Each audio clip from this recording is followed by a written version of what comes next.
Now India wants to rev its private ecosystem in space. Till now, the Indian industry has played the role of vendors. Prime Minister Narendra Modi, whom I have called a space buff for long, has unlocked the space sector.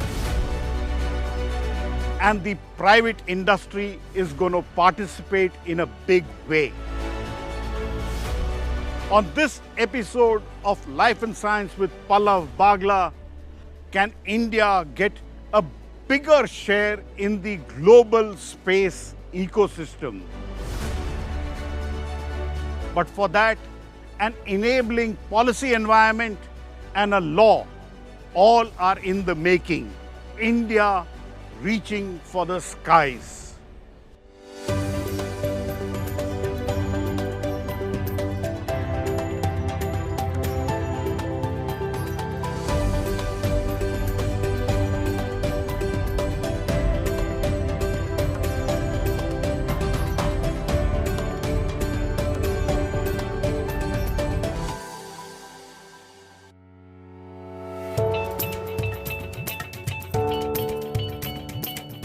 It is said sky is the limit, but then that limit is being breached. India is an acknowledged space power.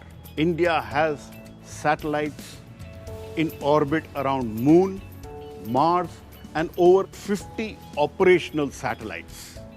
India now wants to make a space ecosystem which is vibrant. Until now, most of the space technology was locked up with the Indian Space Research Organization. Prime Minister Narendra Modi has started what is called the unlocking of the space program. Private sector and startups are finding place in a big way. Towards that, several new organizations have come up. And on this show, it is all about catalyzing the space ecosystem. To explain to us the nuances of this journey, we have with us Dr. Pawan Goenka. Namaskar, sir. Namaskar. Welcome to the program, Dr. Goenka.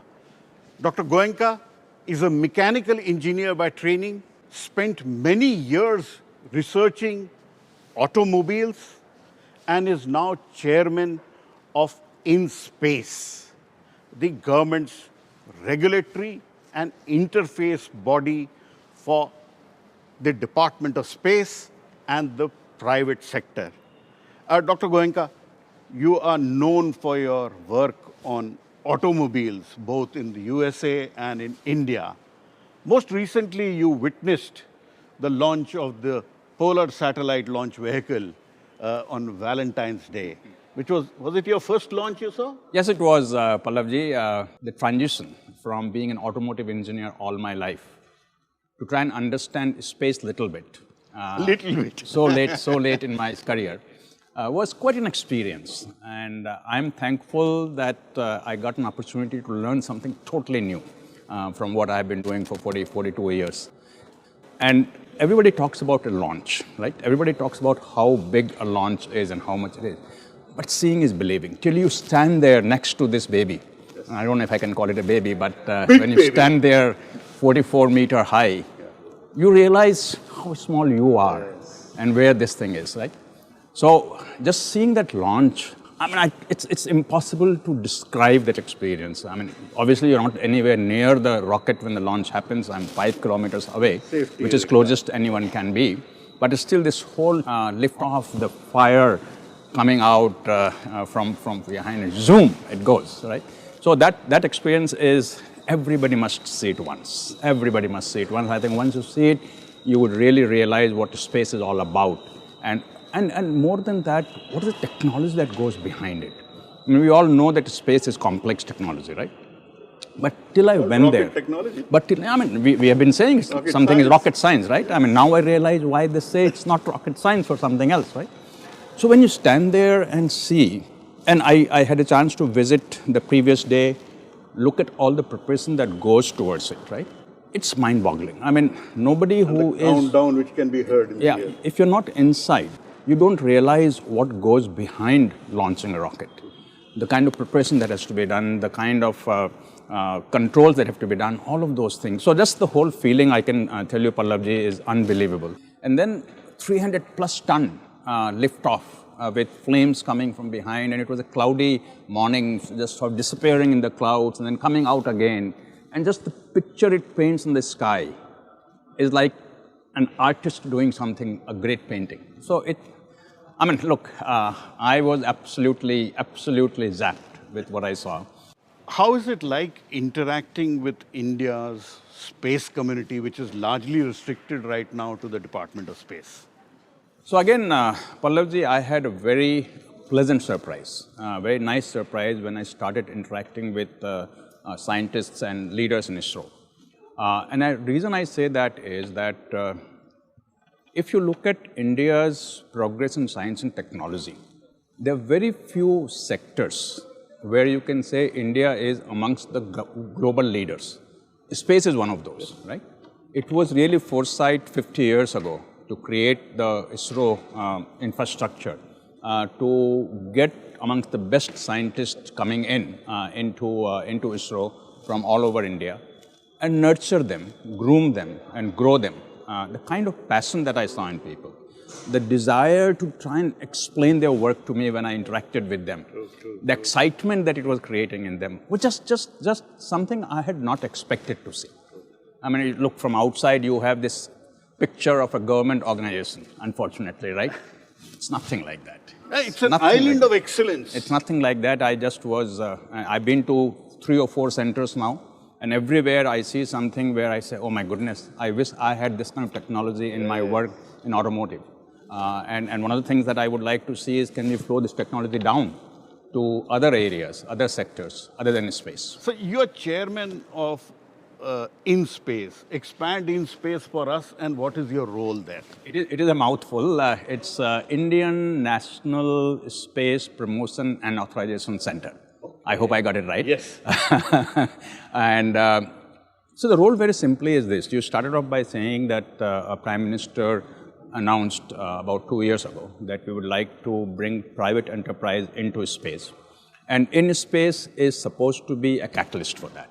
What our primary role is to see how private sector can be facilitated, handheld, encouraged to do more and more in space, and also to authorize, because right now all the launches that happen are ISRO launches, and therefore ISRO decides on launches and an outside launch doesn't happen. To authorize private sector to be able to launch their rockets, their satellites, their payloads into orbit is what INSPACe will do. But I see promotion and authorization as a sort of 2 parallel paths for INSPACe to do.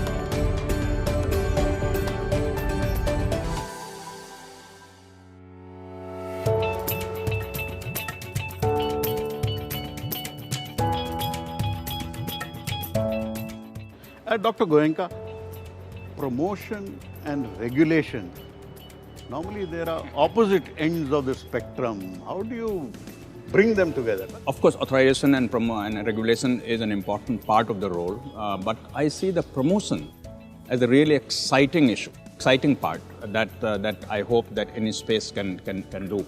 Because the ecosystem for private sector in space is just coming up. I'm not talking about the vendors to ISRO, that's a very well developed ecosystem, but the ecosystem of startups who can design their own rockets, who can design their own satellites, launch payloads, do downstream applications, is just coming up. And for them to be handheld by a competent authority or competent function and be able to learn the complete end-to-end of space is very important for them to become successful.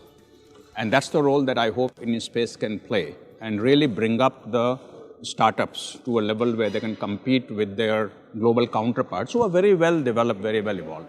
See, you've seen the development of the automobile sector from Fiat, an ambassador, to now a plethora of automobiles. Within this, Is India ready to unlock the space sector? Space is $400 billion economy globally. India is 7-8 billion. Our aspiration is that we should get our fair share. Whether that fair share is be 10%, 5%, 8%, I'm not saying, but get our fair share. That means maybe 5x from where we are today is what we would like to do. Now, India certainly has the opportunity, but nobody should be under a false sense of comfort that ho jayega. It won't happen by itself. ISRO will have to be the primary facilitator of this, because what ISRO has is unbelievable depth of technology. Yes. The infrastructure that they have is, I mean, if you go to Sriharikota and look at what they have, eyes will pop out. That's who had the sort of foresight to create something like this. So number one, ISRO has to be fully behind it. Okay, fully behind it, not just because they've been asked to do it, but fully behind it. And I see nothing today that makes me doubt that they're not fully behind it. They're absolutely, from the chairman to every person that I interact with, they're fully in favor of supporting private sector to come up in space. But there's the other side to it. The other side is that private sector also has to realize that space is not child's play. Okay, we have many young people in it, and I'm really impressed with the young people who have the vision, aspiration, and the courage to take on something as complex as space. But at the same time, they have to realize that space is a very complex technology. They should not say कि मैं तो ऐसा कर लूँगा. They have to really go deep dive. They have to talk to experts. They have to respect the expertise that ISRO has. And if private sector and ISRO work hand in hand, I think the major battle is won. But that's only one battle. There are smaller battles that we have to fight. The next battle is that space, in terms of commercial remuneration, will take time. It will happen, but it won't happen that you put money here and you get money out down. Okay? There'll be a lot of sort of long tunnel that the money has to go through before it comes down. So people have to have patience for return on investment. Absolutely. So therefore, the investors have to come in. And this is not creating a marketplace, something where you, it's fairly complex. I mean, there are two companies that are trying to get a rocket out. And the kind of thing they have to do, having seen the launch now in PSLV, I realize what all they have to do. So therefore, there have to be investors who have to have the patience to invest in space technology. Returns will be there, but it will take time. So that's the second thing that has to happen. And third thing is that we all who are trying to make it happen have to have patience, that it won't happen tomorrow.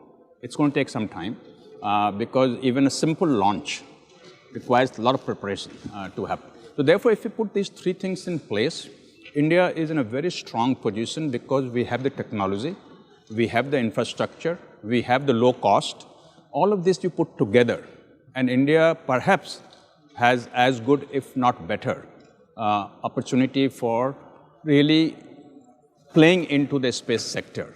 Dr. Goenka, there has been a talk about private consortia taking on what are called repeat launches and doing the commercial launches of the Polar Satellite Launch Vehicle and the upcoming other launches.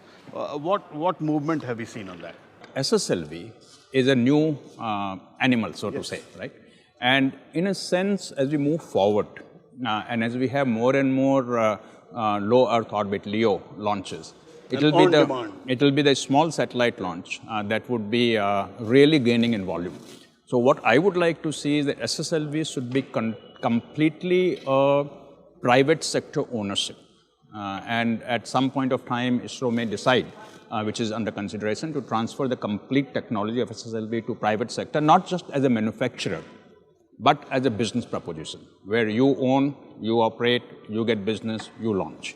And launch from Sriharikota. And launch from Sriharikota or somewhere else. And that will be the real game changer. Making PSLV a private sector is good, but that's not a game changer. The real game changer will be if SSLV is completely owned, operated, manufactured, operated, and commercial sort of consideration, everything by private sector. Now, see, that is on rockets. On satellites, one has already seen private sector assembling satellites, Yeah. and you witnessed the launch of EOS-4. What is the movement on that, sir?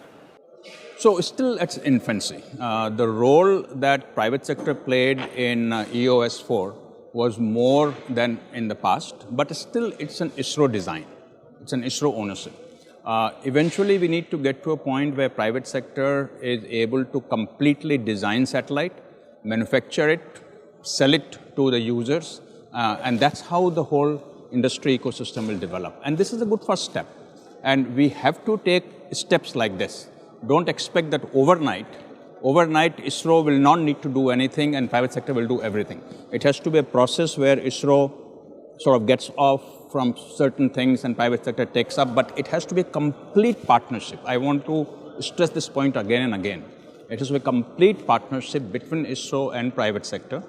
Both players have to be in it together in letter and spirit to make it happen. Now, see, till now what we have seen in the last several decades, it's mostly a supply-driven model in India's space sector.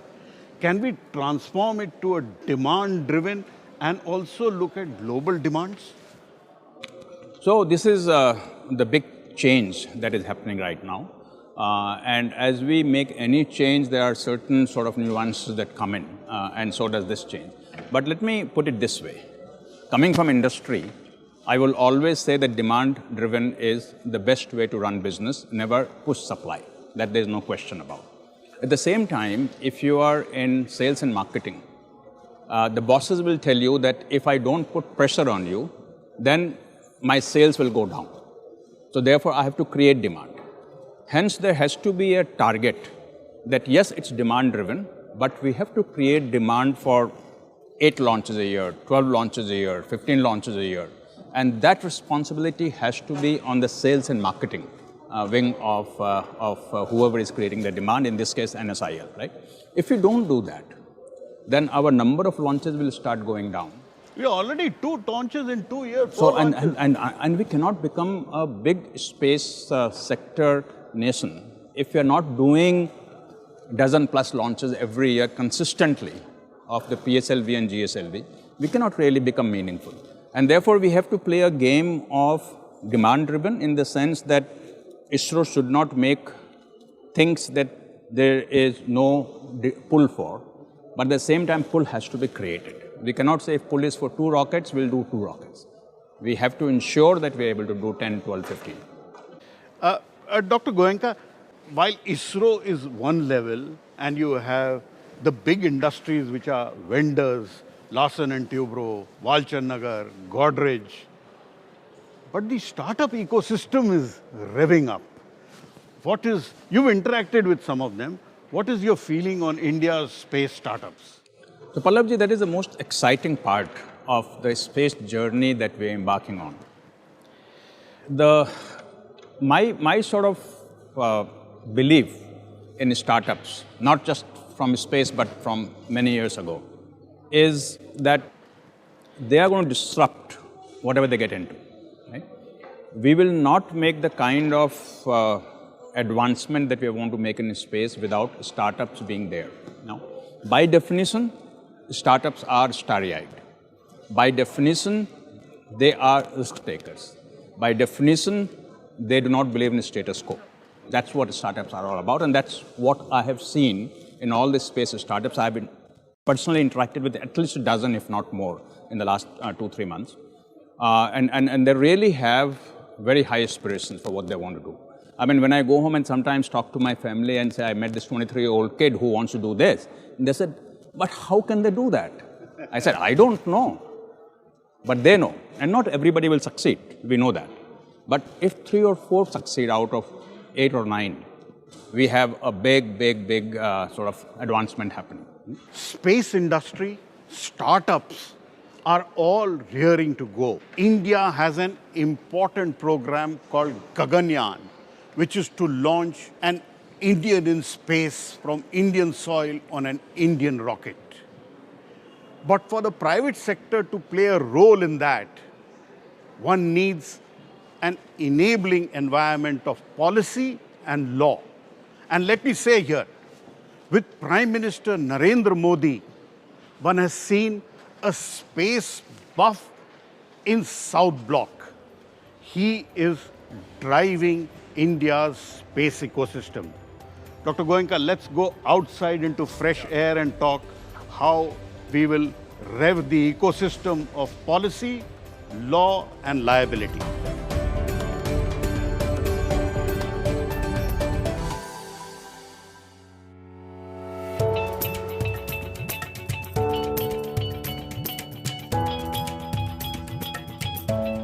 Dr. Goenka, we are now in fresh air. Is there going to be fresh air and new breath in terms of policy environment for space?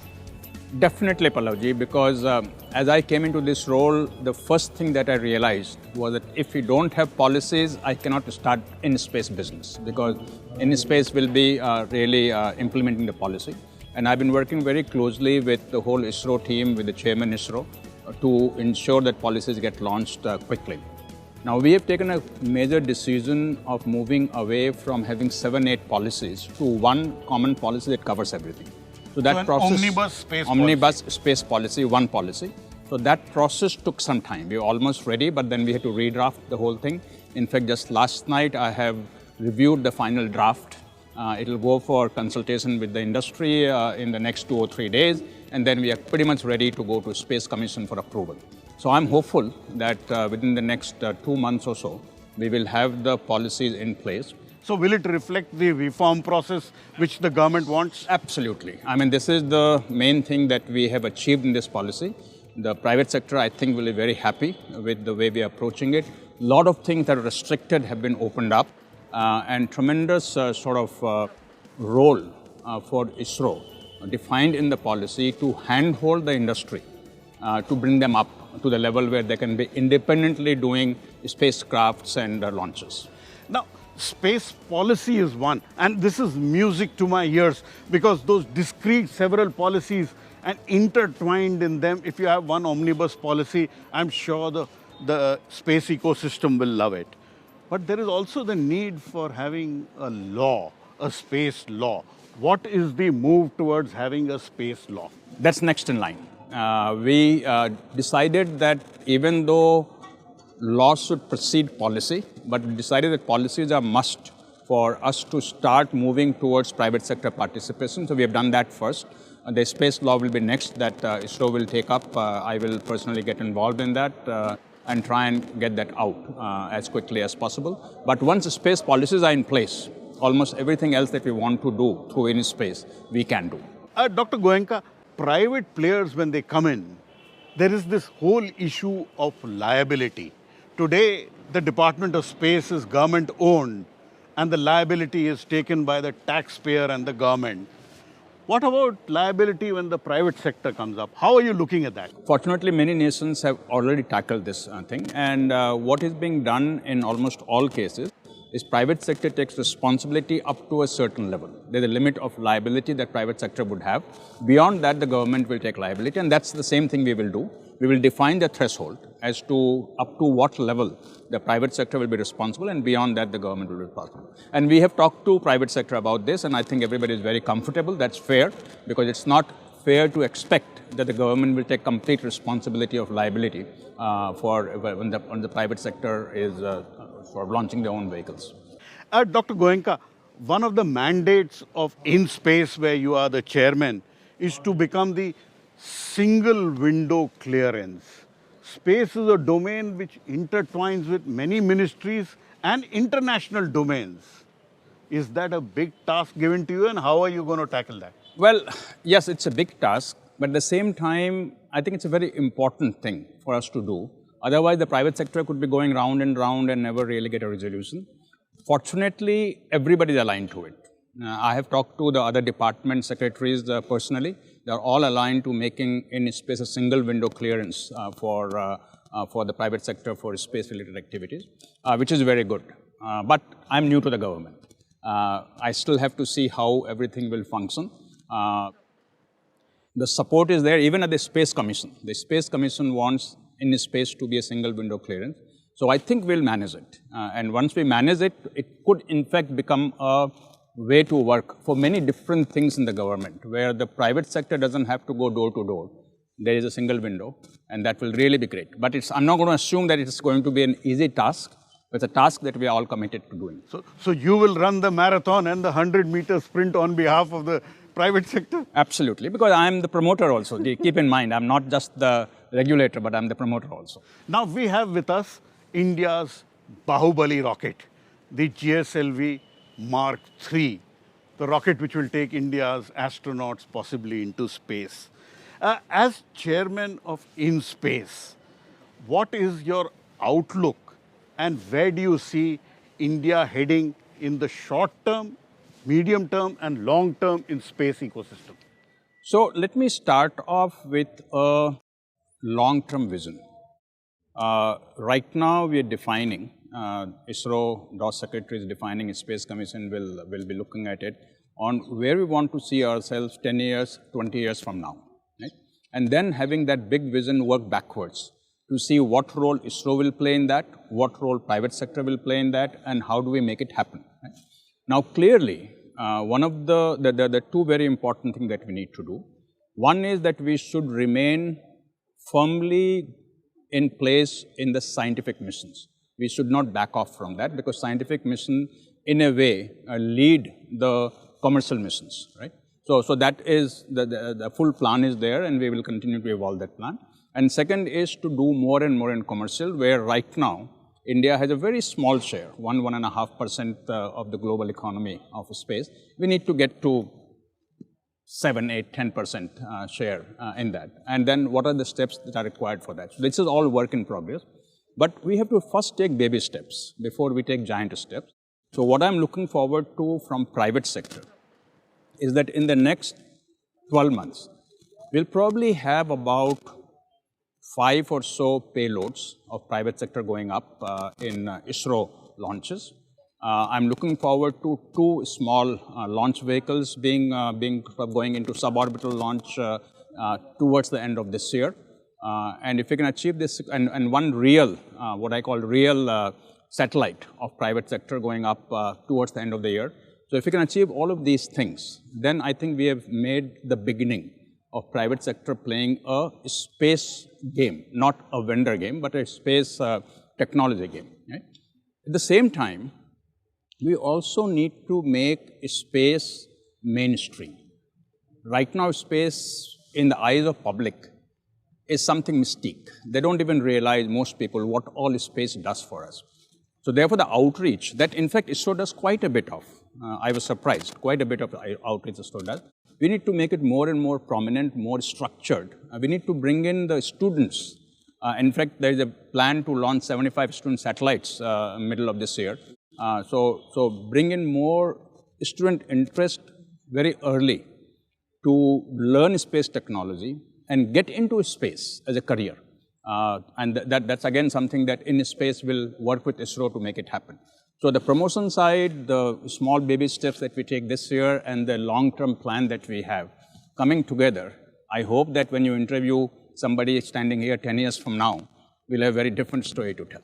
Exciting times? Exciting times, exciting times. I mean, I never thought that I would come into the space sector and play a role here and learn so much about something totally new to me. Even though I'm an R&D person, but the automotive R&D and the space technology are two totally vastly different subjects. You are, as they say, a Marwari entrepreneur who's done well, and I hope you will give India a space ecosystem which India can love. Thanks a lot for I can only play a us. small role in this, Pallabji. The major task here is ISRO, and I can hopefully play a small facilitating role. That's about it. Thanks a lot for speaking Thank to you. us, sir. India is already a space power to reckon with over 50 operational satellites and 2 satellites, one in the orbit of Earth and one in the orbit of Mars. India's space ecosystem is rearing to go forward and make full commercial sense. For that, the policy environment, the law, and the technology are all falling in place. And Prime Minister Narendra Modi, who I have called many times a space buff, is leading from the front for the unlocking of the space sector. India wants the rightful share in the space economy, and it is geared for going there. Keep watching India Science.